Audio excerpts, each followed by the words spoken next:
Уявіть, що ви прокидаєтесь щоранку з абсолютною впевненістю у своєму успіху.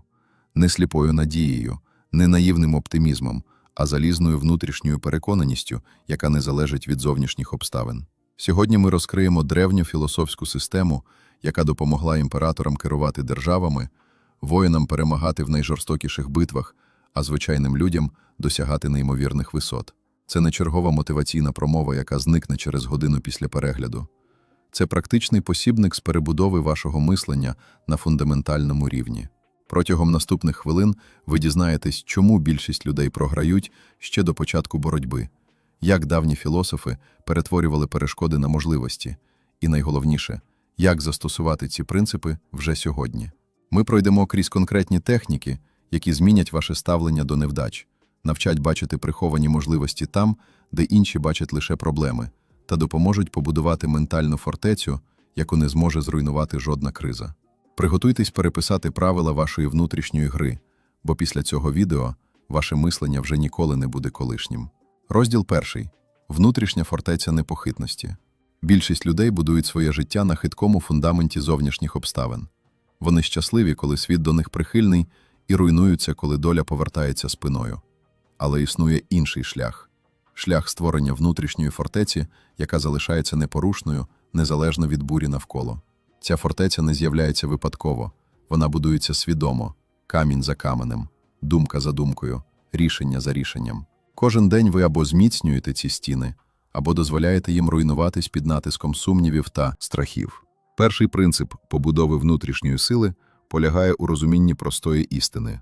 Ви не контролюєте зовнішній світ, але маєте абсолютну владу над своїм внутрішнім станом. Погода може бути жахливою, люди можуть вас зраджувати, плани можуть руйнуватись, але ніхто не може змусити вас мислити певним чином без вашої згоди. Це найпотужніша зброя у вашому арсеналі, і більшість людей навіть не підозрюють про її існування. Вони віддають контроль над своїм внутрішнім світом першому ліпшому подразникові, який трапляється на їхньому шляху. Коли ви усвідомлюєте цю фундаментальну істину, все змінюється. Ви більше не жертва обставин, а їх творець. Погана новина стає лише інформацією для обробки, невдача – уроком для вивчення, критика – можливістю для зростання. Це не означає, що ви стаєте байдужими або бездушними. Навпаки, ви стаєте більш людяними, бо звільняєтесь від рабства реактивних емоцій та імпульсивних реакцій. Ви обираєте свою відповідь замість того, щоб бути керованим автоматичними патернами. Подумайте про людину, яка втратила роботу. Одна людина сприйме це як катастрофу, доказ власної нікчемності, кінець світу. Вона витратить тижні на самобичування та скарги на несправедливість життя. Інша людина сприйме ту саму ситуацію як звільнення від нелюбимої роботи, можливість знайти щось краще, поштовх до змін, які давно назрівали. Обидві зіткнулись з однаковою подією, але їхнє життя розвинеться абсолютно по-різному. Різниця не в події, а у внутрішній реакції на неї. Ваше мислення – це операційна система, на якій працює все ваше життя. Більшість людей користуються застарілою версією, повною вірусів страху, сумніву та обмежуючих переконань. Вони скаржаться на результати, але не думають про оновлення системи. Побудова внутрішньої фортеці починається з усвідомлення необхідності цього оновлення. Ви не можете змінити своє життя, не змінивши спосіб, яким ви мислите про своє життя. Практика зміцнення внутрішньої фортеці вимагає щоденної уваги. Це як тренування м'язів. Пропустіть тиждень, і сила почне зменшуватись. Кожного ранку ви робите вибір. Буду я сьогодні господарем свого розуму, чи дозволю зовнішнім обставинам диктувати мій стан? Цей вибір не робиться один раз назавжди. Це щоденне рішення, яке вимагає свідомості та дисципліни.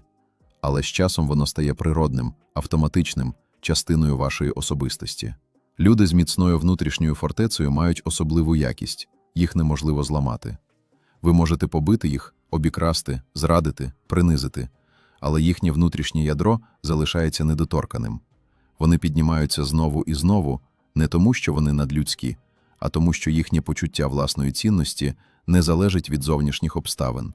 Воно живе всередині, в місці, куди світ не має доступу. Це місце ви створюєте свідомо, щодня, кожною думкою, кожним рішенням. Найбільша помилка полягає в очікуванні, що зовнішній світ забезпечить вам стабільність. Світ хаотичний, непередбачуваний, часто несправедливий. Шукати в ньому опору – Це як будувати дім на рухомих пісках. Єдина надійна основа – це ваш власний розум, ваша трансмітінг зберігати рівновагу незалежно від шторму. Коли ви будуєте на цій основі, ви стаєте незламними. Не тому, що вас не торкаються проблеми, а тому, що у вас є внутрішній центр гравітації, який утримує вас на курсі. Ця внутрішня сила приходить від уникнення проблем або створення ідеальних умов. Вона народжується в горнилі випробувань, коли ви свідомо обираєте свою реакцію замість того, щоб бути керованими обставинами. Кожна складна ситуація – це тренажерний зал для вашого розуму. Кожна невдача – це можливість зміцнити вашу внутрішню фортецю. Не уникайте труднощів, використовуйте їх як будівельний матеріал для вашої непохитності. Коли ваша внутрішня фортеця міцна, успіх стає неминучим. Не тому, що зникають перешкоди, а тому, що ви стаєте людиною, яка може подолати будь-які перешкоди. Ви більше не питаєте, чи можу я це зробити. Ви запитуєте, як я це зроблю. Ця зміна перспективи змінює все. Ви переходите від позиції жертви до позиції творця, від реактивності до проактивності, від надії до впевненості. І саме з цієї впевненості народжуються справжні досягнення. Розділ 2. Перетворення перешкод на сходинки. Кожна перешкода на вашому шляху – це насправді замаскована можливість. Це не порожня мотиваційна фраза, а фундаментальний принцип, який змінює гру. Більшість людей бачать перешкоду і зупиняються, шукають обхідні шляхи або просто здаються. Але існує зовсім інший підхід – використовувати саму перешкоду як інструмент для просування вперед. Кожна проблема несе в собі насіння свого власного рішення. Кожна криза відкриває двері, які раніше були невидимі. Питання лише в тому, чи вистачить у вас мудрості побачити ці можливості. Історія повна прикладів людей, які перетворювали найжахливіші обставини на тріумфи. Підприємець, який втратив усе і використав цей досвід для побудови імперії. Спортсмен, який отримав травму і повернувся сильнішим, ніж будь-коли. Винахідник, чиї невдачі привели до революційного відкриття. Що об'єднує всіх цих людей? Не відсутність перешкод, а унікальна здатність бачити в кожній перешкоді потенціал для зростання. Вони не запитували, чому це сталося зі мною, вони запитували, як я можу використати це. Коли ви зіштовхуєтесь з проблемою, ваш перший інстинкт – це опір. Ви хочете, щоб проблема зникла, щоб світ знову став зручним і передбачуваним. Але цей опір лише посилює страждання та марнує енергію. Уявіть, що ви плаваєте проти сильної течії. Ви витрачаєте всі сили, але рухаєтесь назад. А тепер уявіть, що ви розвертаєтесь і використовуєте силу течії для руху в потрібному напрямку. Саме так працює принцип перетворення перешкод. Ви не боретесь з реальністю, ви використовуєте її енергію. Практичне застосування цього принципу починається з простого питання – яку можливість приховує ця проблема? Не шукайте відповідь автоматично, насправді зупиніться і подумайте. Можливо, невдача в одному напрямку вказує на те, що ваш справжній шлях лежить в іншому місці. Можливо, конфлікт з людиною показує вам ваші власні слабкості, над якими треба попрацювати. Можливо, фінансові труднощі змушують вас стати більш креативним та ресурсним. У кожній ситуації є урок, інструмент, можливість, якщо ви готові їх побачити. Один з найпотужніших інструментів у цьому процесі – це переосмислення. Ви не змінюєте факти, ви змінюєте їхнє значення. Два бізнесмени втрачають великий контракт. Один бачить катастрофу, інший – звільнення ресурсів для кращої можливості. Який з них має більше шансів на успіх? Очевидно, той, хто бачить можливості там, де інші бачать лише втрати. Це не позитивне мислення заради позитивного мислення. Це стратегічний підхід до реальності, який дозволяє вам рухатись вперед, навіть коли обставини несприятливі. Найважливіше розуміння полягає в тому, що перешкоди неминучі. Ви не можете прожити життя без проблем, невдач, розчарувань. Це просто неможливо. Тому замість того, щоб мріяти про життя без труднощів, навчіться майстерності їх використання. Кожна перешкода робить вас сильнішими, розумнішими, стійкішими, якщо ви дозволяєте їй це зробити. Якщо ви опираєтесь, скаржитесь і концентруєтесь на несправедливості, ви просто страждаєте без користі. Якщо ви приймаєте, аналізуєте та адаптуєтесь, ви ростете. Є глибока іронія в тому, що люди, які досягли найбільшого успіху, часто пройшли через найсерйозніші випробування. Не попри них, а завдяки їм. Труднощі виковують характер способом, яким легке життя ніколи не зможе. Вони викривають слабкості, які потрібно усунути, розкривають сили, про які ви не підозрювали, вчать урокам, які неможливо засвоїти в комфорті. Коли ви розумієте це, ваше ставлення до проблем радикально змінюється. Ви більше не боїтесь їх, ви очікуєте їх, бо знаєте, що вони несуть дари. Ключ до майстерності перетворення перешкод – це практика. Ви не навчитесь цьому, просто прочитавши про це або погодившись з ідеєю. Вам потрібно застосовувати це знову і знову, особливо коли це найскладніше. Наступного разу, коли ви зіткнетесь з проблемою, свідомо зупиніться перед автоматичною реакцією. Подихайте. Запитайте себе, як я можу використати це? Яку можливість це відкриває? Чому це може мене навчити? Спочатку це буде здаватись неприродним, але з часом стане вашою звичкою. Існує різниця між сліпим оптимізмом і стратегічним переосмисленням. Сліпий оптиміст ігнорує реальність та притворяється, що все чудово. Стратегічний мислитель визнає реальність у всій її жорсткості, але шукає важелі впливу та можливості для дії. Перший живе в ілюзії, другий – у стратегічній реальності. Коли ви перетворюєте перешкоди, ви не заперечуєте їхнє існування, ви знаходите способи їх використання. Це потребує чесності, креативності та мужності. У кінцевому підсумку різниця між тими, хто досягає успіху, і тими, хто зупиняється на шляху, часто зводиться до одного – ставлення до перешкод. Переможці не мають менше проблем, вони просто краще їх використовують. Вони бачать кожну перешкоду як тренувальний снаряд, який робить їх сильнішими. І найкрасивіше в цьому те, що ця здатність не є вродженою, її можна розвинути. Ви можете навчитися бачити можливості в проблемах, силу в труднощах, сходинки в перешкодах. І коли ви оволодієте цією майстерністю, ваш шлях до успіху стане неминучим. Розділ 3. Дисципліна як фундамент свободи. Існує парадоксальна істина, яку більшість людей ніколи не усвідомлюють. Справжня свобода народжується з дисципліни. Здається суперечливим, чи не так? Ми звикли думати про дисципліну як про обмеження, клітку, щось, що забирає нашу свободу. Але насправді все навпаки. Недисциплінована людина – це раб своїх імпульсів, емоцій, звичок. Вона не вільна. Вона керована невидимими силами, які вона не контролює. Дисципліна – це не ланцюги. Це інструмент, який дає вам контроль над власним життям. А контроль і є справжньою свободою. Подивіться на людину, яка не має дисципліни в харчуванні. Вона їсть все, що захоче, коли захоче. Здається вільною, правда? Але насправді вона раб своїх смакових рецепторів. Вона не вільна відмовитись від нездорової їжі, не вільна змінити свої звички, не вільна від наслідків своїх виборів. А тепер подивіться на людину з дисципліною. Вона контролює, що їсть, і тому вільна від проблем зі здоров'ям, вільна почувати себе добре, вільна жити довше і активніше. Хто з них насправді вільніший? Кожна сфера життя працює за тим самим принципом. Фінансова дисципліна дає вам свободу від боргів і фінансової тривоги. Дисципліна в роботі дає свободу досягати ваших цілей і будувати кар'єру. Емоційна дисципліна дає свободу від хаосу ваших власних почуттів. Чим більше дисципліни ви розвиваєте, тим більше свободи ви отримуєте. Це не покарання, це інвестиція. Кожен акт самоконтролю – це внесок у ваш рахунок свободи. Більшість людей відкладає дисципліну на потім.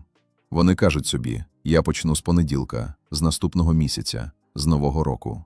Але цей потім ніколи не настає, тому що дисципліна вимагає дисципліни прямо зараз. Не завтра, не після того, як обставини стануть ідеальними, а сьогодні, в цю хвилину, незалежно від того, як ви себе почуваєте. Саме в цьому і полягає вся суть – робити потрібне навіть коли не хочеться. Особливо, коли не хочеться. Дисципліна – це м'яз. Чим більше ви його тренуєте, тим сильнішим він стає. Почніть з малого. Встаньте на 5 хвилин раніше. Зробіть 10 відтискань. Прочитайте 5 сторінок книги. Не намагайтесь перевернути все життя за один день. Це прямий шлях до невдачі та розчарування. Починайте з мікродисципліни, з маленьких перемог, які будують імпульс. Кожна маленька перемога говорить вашому мозку. Я можу довіряти собі. Я дотримую своїх обіцянок. І це змінює ваше самосприйняття. Найважчий момент у будь-якій дисципліні – це початок. Перші дні, перші тижні, коли нова звичка здається неприродною, важкою, непотрібною. Ваш мозок опирається змінам, він хоче повернутись до зручних старих патернів. Але якщо ви витримаєте цей період, якщо ви продовжите, навіть коли це складно, відбувається магія. Нова поведінка стає автоматичною. Те, що раніше вимагало зусиль, тепер відбувається природно. Ви перепрограмували себе. Важливо розуміти різницю між жорсткою та розумною дисципліною. Жорстка дисципліна ігнорує реальність, вимагає неможливого і, зрештою, призводить до вигорання. Розумна дисципліна враховує ваші обмеження, але не дозволяє вам виправдовувати лінощі. Вона гнучка, але послідовна. Якщо ви пропустили тренування через справді важливу причину, це нормально. Якщо ви пропускаєте тому, що вам не хочеться, це проблема. Розумна дисципліна знає різницю. Існує також поняття стратегічної дисципліни. Це коли ви не намагаєтесь бути дисциплінованими у всьому одночасно, а обираєте найважливіші сфери для фокусу. Можливо, зараз для вас критично розвинути дисципліну в роботі, тому ви тимчасово менше фокусуєтесь на фізичних тренуваннях. Або навпаки. Ключ у тому, щоб знати свої пріоритети і бути дисциплінованими саме в них. Спроба бути ідеальним у всьому одночасно часто призводить до того, що ви не досягаєте результатів ніде. Дисципліна також вимагає чесності з собою.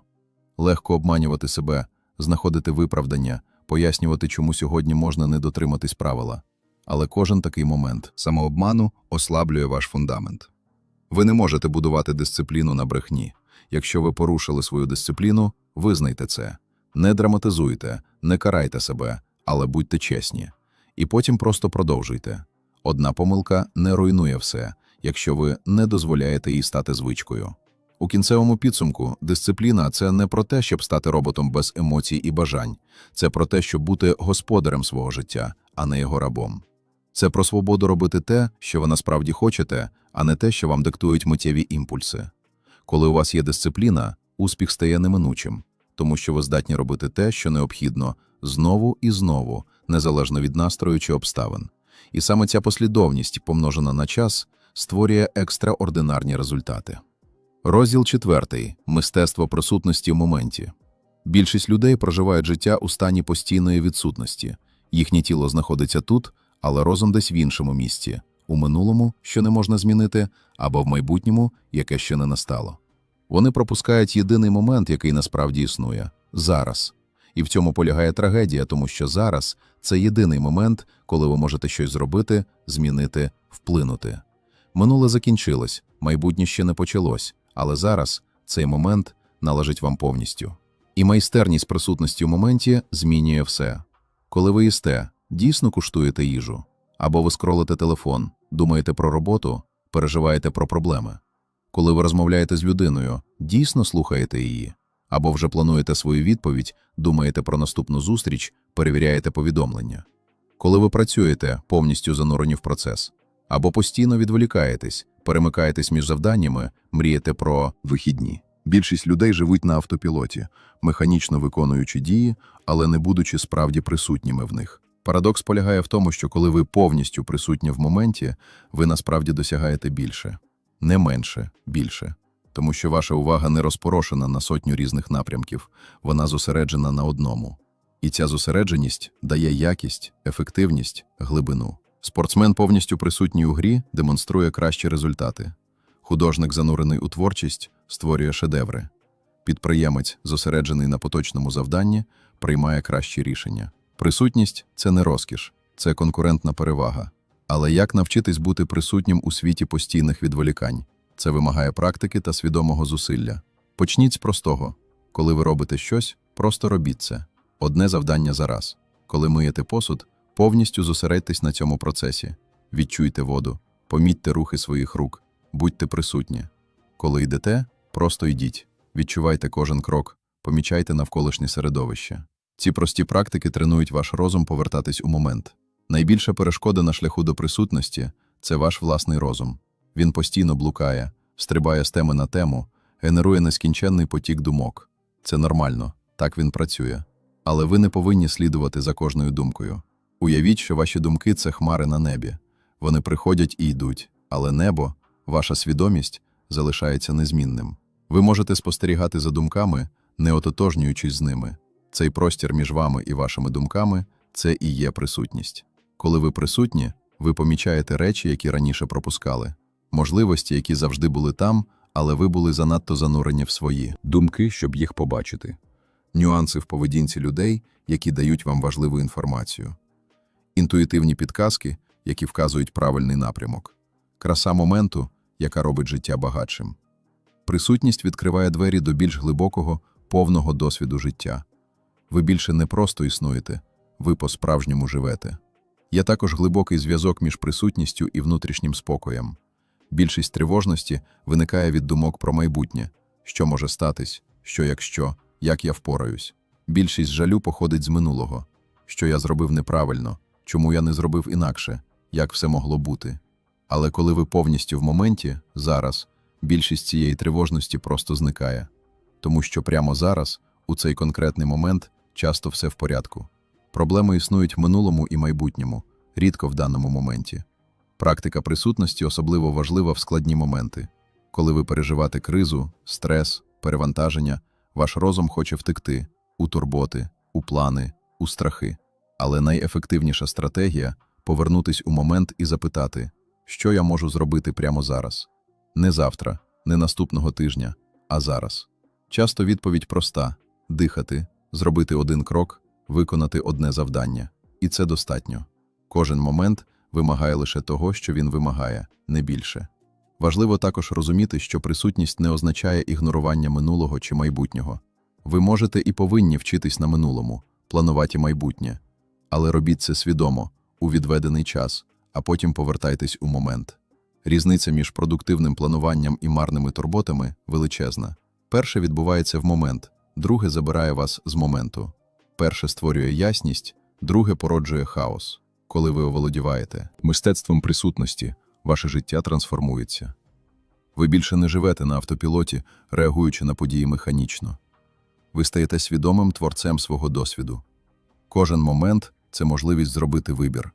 Як я хочу відреагувати, що я хочу відчути, хто я хочу бути. І саме ці усвідомлені вибори, зроблені знову і знову в моменті, створюють життя якості, глибини і справжнього успіху. Присутність – це не додаткова навичка, це фундамент майстерності життя. Розділ 5. Стоїцизм як компас у хаосі сучасності. Тепер давайте зведемо все разом через призму древньої філософії, яка залишається актуальною тисячі років. Стоїцизм – це не просто історична цікавість, це практична система мислення, яка надає інструменти для навігації у складності сучасного життя. Коли імператор Марк Аврелій писав свої роздуми посеред військових кампаній, коли раб Епіктет викладав свою мудрість в умовах неволі, вони створювали операційну систему для людського процвітання незалежно від зовнішніх обставин. Основний принцип стоїцизму ідеально резонує з усім, що ми обговорювали. Розділіть світ на те, що ви можете контролювати, і те, що не можете. Ви не контролюєте погоду, думки інших людей, економічні кризи, глобальні події. Але ви повністю контролюєте свої думки, реакції, рішення, дії. Стоїки навчали зосереджувати всю свою енергію на тому, що в вашій владі, і приймати з рівновагою те, що поза нею. Це не пасивність, це стратегічне використання ваших обмежених ресурсів. Внутрішня фортеця, про яку ми говорили у першому розділі, це чиста стоїчна концепція. Римські стоїки називали це внутрішньою цитаделлю. Непроникна фортеця вашого розуму, куди зовнішній світ не має доступу.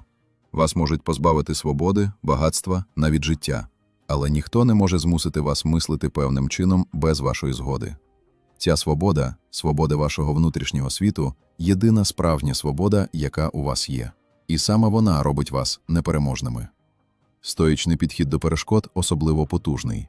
Марк Аврелій писав: «Перешкода на шляху стає шляхом». Це не красива метафора, це практична інструкція. Коли ви зіштовхуєтесь з перешкодою, стоїк не запитує, чому це сталося зі мною. Він запитує, що я можу зробити з цим. Кожна перешкода – це тренування для вашого характеру, можливість практикувати чесноти мудрості, мужності, справедливості та помірності. Без перешкод ці чесноти залишаються просто теорією. Дисципліна займає центральне місце в стоїчній практиці. Епіктет, який сам був рабом перед тим, як стати вчителем, наголошував на важливості щоденної практики. Недостатньо знати правильні принципи, треба жити ними щодня, особливо коли це складно. Стоїки вставали рано, присвячували час роздумам, регулярно практикували негативну візуалізацію, уявлення гіршого сценарію для підготовки розуму. Їхня дисципліна не була покаранням, це був метод створення внутрішньої сили. Стоїчна практика присутності проявляється в концепції «амор фаті» – любові до долі. Це означає не просто прийняття того, що відбувається, а активну любов до моменту, який є. Не бажання, щоб речі були інакшими, а повне занурення у те, що є. Це найвища форма присутності, коли ви не тільки приймаєте момент, але й обіймаєте його всім серцем. Навіть якщо цей момент включає труднощі, біль, невдачі. Стоїки також розуміли важливість спільноти та соціальної відповідальності. Вони не проповідували холодну ізоляцію або байдужість до інших. Навпаки, Марк Аврелій постійно нагадував собі, що люди створені для співпраці, що ми частина більшого цілого. Але вони також розуміли, що ви можете бути корисними іншим тільки коли у вас є внутрішня стабільність. Ви не можете дати те, чого не маєте. Спочатку побудуйте свою внутрішню силу, потім використовуйте її для служіння світу. Практична стоїчна рутина може виглядати так. Щоранку проводити час у роздумах, нагадувати собі про те, що ви контролюєте і що ні, готувати розум до викликів дня. Протягом дня постійно повертати свою увагу до моменту, практикувати чесноти в реальних ситуаціях, використовувати перешкоди як можливості для зростання. Ввечері аналізувати день. Що пішло добре, де ви відхилилися від принципів, що можна покращити завтра. Це не складна система, але вона вимагає послідовності. Краса стоїцизму в тому, що він працює. Не тому, що він обіцяє легке життя або гарантований успіх у традиційному розумінні, але тому, що він дає вам інструменти для процвітання незалежно від обставин. Він перетворює вас на людину, яку не можуть зламати зовнішні події, тому що ваше благополуччя не залежить від них.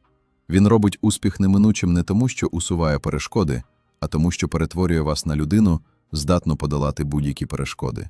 Коли ви живете за стоїчними принципами, кожен день стає тренуванням, кожна взаємодія – можливістю практикувати мудрість та справедливість, кожна невдача – шансом розвинути стійкість, кожен успіх – нагадуванням залишатись скромними та вдячними.